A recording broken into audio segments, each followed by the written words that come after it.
ก่อนอื่นเลยก็ต้องขอสวัสดีท่านผู้ชมทุกท่านนะครับ ยินดีต้อนรับเข้าสู่ช่องพันทำไปเรื่อยนะครับผมวันนี้เราจะมาทำอะไรกันดีนี่นี้ผมไปเจอเขาเรียกอะไรหม่าล่าหม้อร้อนหรือมาม่าหม้อร้อนอะร้อนเองโดยไม่ต้องต้มน้ำครับผมเห็นเขาทำกันหลายคนแล้วใน YouTube อ่ะอันนี้ผมอยากลองบ้างผมซื้อมาในราคา35 บาทผมอยากลองบ้างว่ารสชาติมันจะอร่อยไหมมันจะเป็นยังไงมันจะถูกปากคนไทยไหมครับไปทำกันเลยผมไม่เคยทำเลยนะครับเนี่ยผมเพิ่งทำผมเพิ่งซื้อมาเนี่ยครั้งนี้ครั้งแรกไม่เคยทำเหมือนกันวิธีการก็คงอยู่ข้างกล่องไม่ยากมากนี่มีวิธีแถมมาด้วยครับ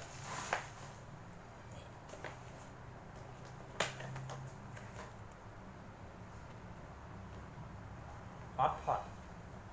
มีอะไรบ้างมีวิธีทำด้วยเดี๋ยวผมจะใส่ของเพิ่มไปนี่ผมซื้อไส้กรอกมา19 บาทแล้วผมมีไข่ลวกในตู้เย็นอยู่ไม่ได้กินหลายวันแล้วครับก็จะมาลองกินกันนี่เรามาดูกันเลยมาทำไปพร้อมกันเลยนะครับแยกถ้วยด้านในออกแยกถ้วยก่อนครับอะไรเอ่ยเรามาดูเลยว่าข้างในมีอะไรบ้างก็ให้ช้อนนะครับให้ช้อนอันนี้น่าจะซองเครื่องปรุงครับ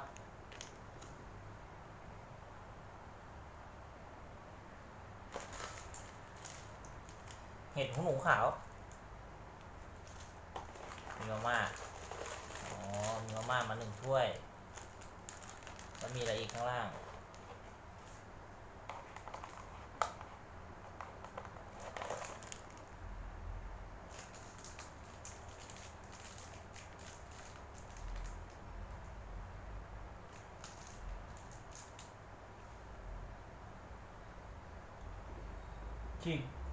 ฉีกถุงพลาสติกที่หุ้มถุงความร้อนอยู่นี่ครับเขาจะเขียนไว้เขาจะแยกไว้ข้างนอกมันมาอย่างนี้นะครับอยู่ข้างนอกเรามาฉีกกันเลยผมก็ไม่รู้อะไรข้างในเป็นยังไง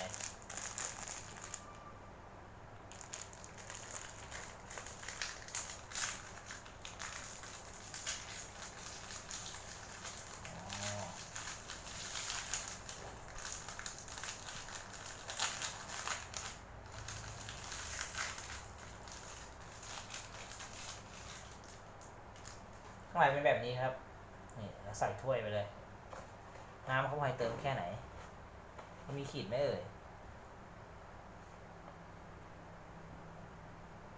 เขาบอกเติมขอบถ้วยด้านล่างครับเติมแค่นี้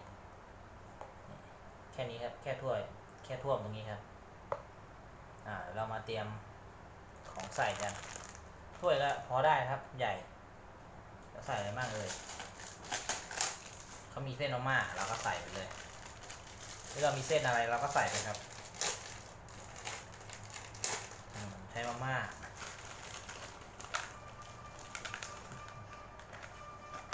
กินเหมือนพวกมาม่ายี่ห้อปกติครับมีอะไรอีกเลยมีเห็ดหูหนูขาวอันนี้ผมแยกวางไว้ตรงนี้ครับ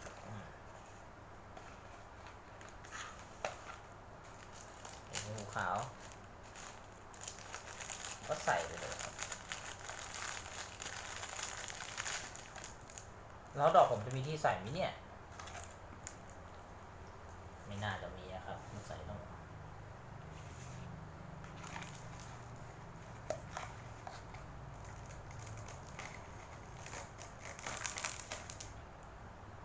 แยกมาม่าออกแล้วครับออกครึ่งนึงแล้วผมใส่อะไรใส่เครื่องปรุงครับเครื่องปรุงใส่เลยโอ้น่าจะเผ็ดน่าดูครับแดงแจ๋เลยผมไม่กล้าใส่หมดนะครับผมกลัวเผ็ดไม่กล้าใส่หมดครับใส่ครึ่งเดียวพอครับ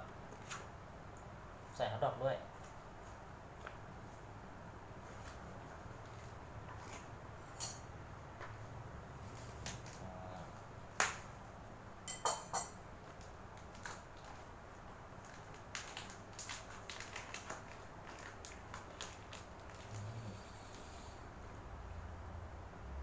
ส่สัก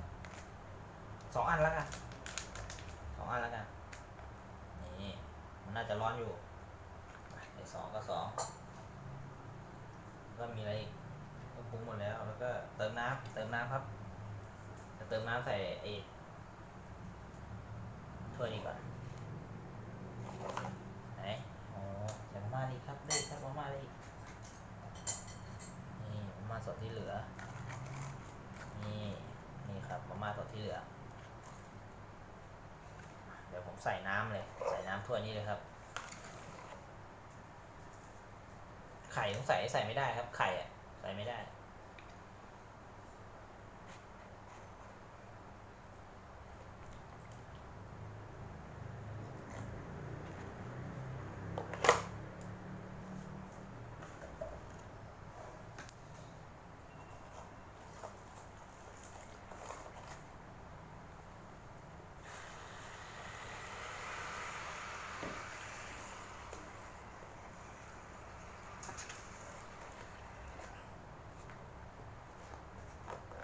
จับเวลาครับ5 นาที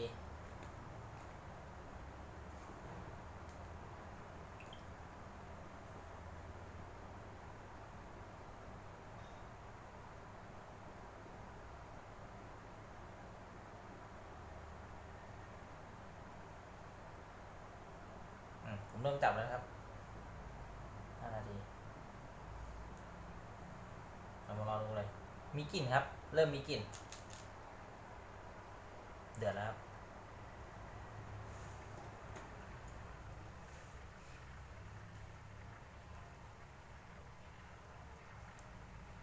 นี่มีควันแล้ว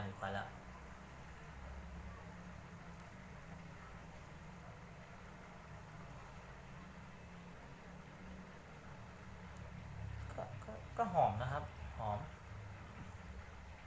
เดี๋ยวเรามารอดูกันว่าจะเผ็ดไหมเขาว่ามันเผ็ดนะครับคนขายเขาบอกเผ็ดเรามาทำอะไรรอดีกว่า5 นาทีเลย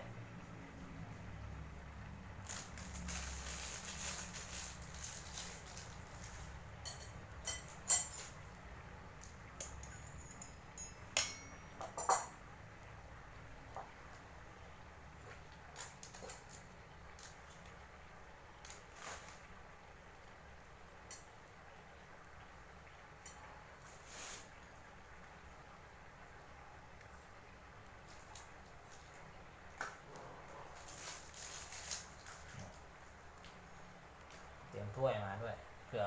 กินแล้วหกแล้วเถอะ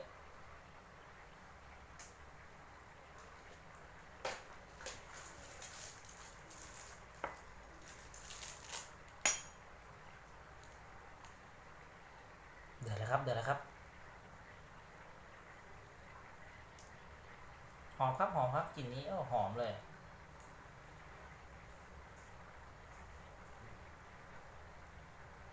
งวดหลังนี้ต้องซื้อหมูมาครับน่าจะอร่อยอยู่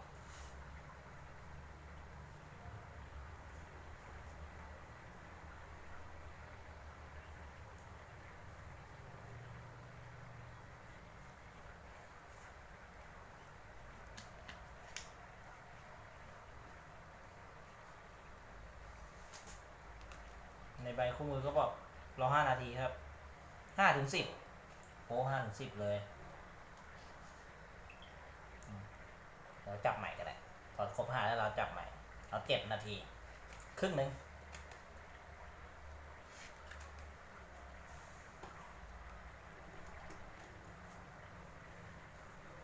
นี่ควันออกเยอะแล้วครับ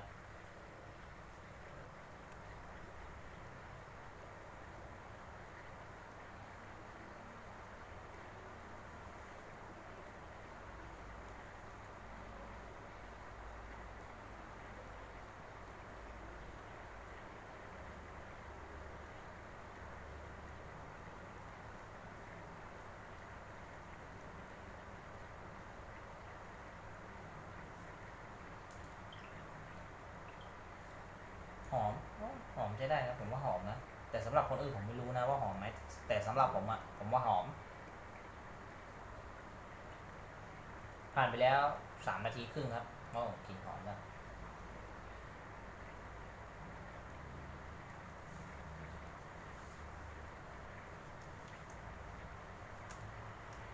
เขาวหน้าอยากให้ผมลองอะไร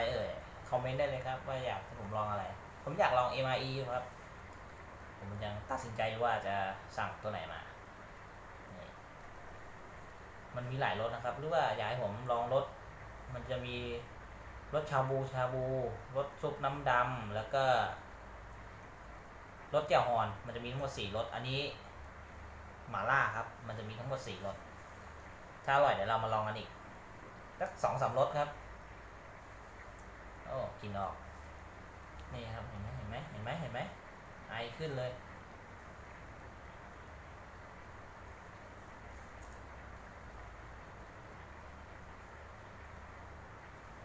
ดูหน่อยร้อนไหมอุ้ยร้อนนะครับร้อนแต่ก็ไม่ถึงก็แบบร้อนเวอร์วังเลยร้อนนะครับแต่หมูนี่มันจะสุกไหม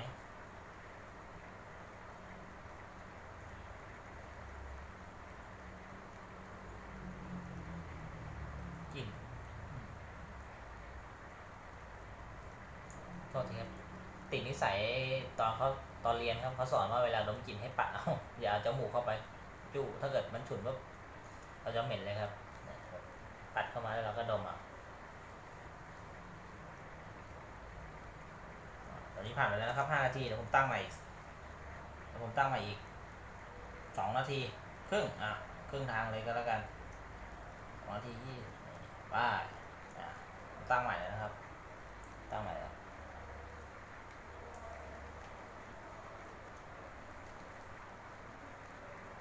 ผมก็ขอฝากเพจขายของเลยนะครับเพจขายของผมชื่อว่า Farmer Market by Artist นะครับ มีสินค้าที่เกี่ยวข้องกับการเกษตรขายครับถ่านก็มีขายนะครับ เป็นถ่านเขาเรียกอะไรเผาแบบเขาเรียกเผาแบบอบความร้อนนะครับถ่านขายอยู่ที่จังหวัดกำแพงเพชรครับราคากระสอบละ150 บาทขอโฆษณาเลยแล้วกันแล้วก็มีเชื้อบิวเวอรี่ผสมในทะเลแล้วก็เชื้อราที่ใช้ในพืชนะครับใช้กำจัดเชื้อราใช้กำจัดเชื้อราด้วยกันแล้วก็ใช้กำจัดเดี๋ยวผมเอามาให้ดูเดี๋ยวผมหาผู้ช่วยข้างหลังก่อนมีแบบฆ่าเชื้อรากินเชื้อรากับเชื้อรากินสัตว์ครับมีแบบ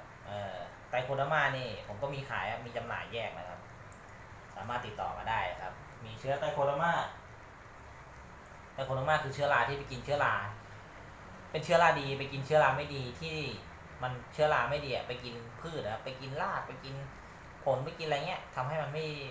พืชเป็นโรคครับตอนนี้ผมก็มีจำหน่ายแล้วก็มีเชื้อราที่เอาไปไว้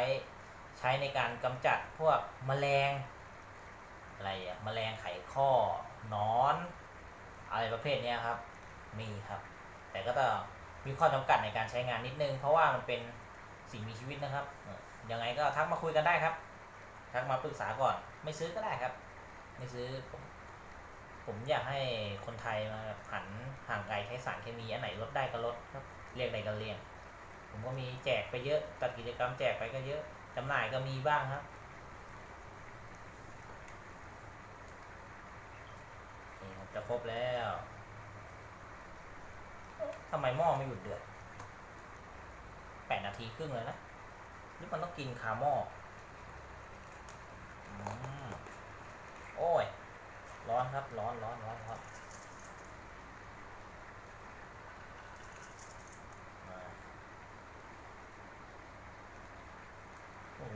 บ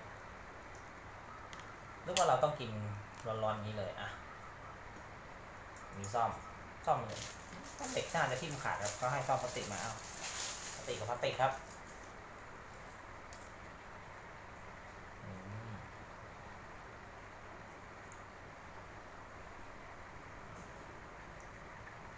ร้อนนะครับมาม่ายุ่ยครับมาม่ายุ่ยนี่ครับมาม่าผมไม่ใช่มาม่าชิมน้ำก่อน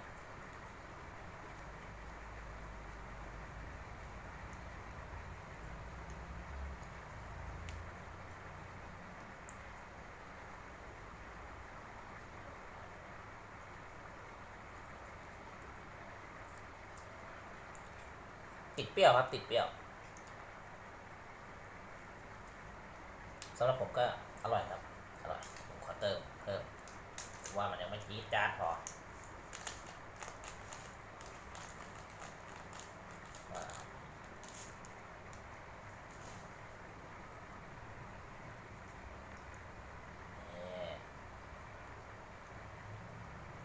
มีเห็ดหูหนูด้วยครับนี่เห็ดหูหนูอะไรนะเห็ดหูหนูขาวโอเคเห็ดหูหนูขาวแล้วก็มีฮอทดอกไส้กรอกอะไรครับผมเรียกฮอทดอกสุกครับสุกครับผมขออนุญาตกินก่อนนะครับงั้นก็ท่านผู้ชมเลยก็แล้วกันต้องขอบคุณท่านผู้ชมนะครับที่ติดตามคลิปผมจนจบผมมีทำอะไรแบบอีกมากมายชื่อช่องก็บอกครับพันทำไปเรื่อยครับอะไรที่มันเกี่ยวข้องกับการใช้ชีวิตประจำวันแล้วก็ใกล้ตัวเราแล้วผมจะเอามาครับผมจะมาทำผมมีโปรเจกต์ต่อไปอยู่ครับต้องขอขอบคุณครับบาย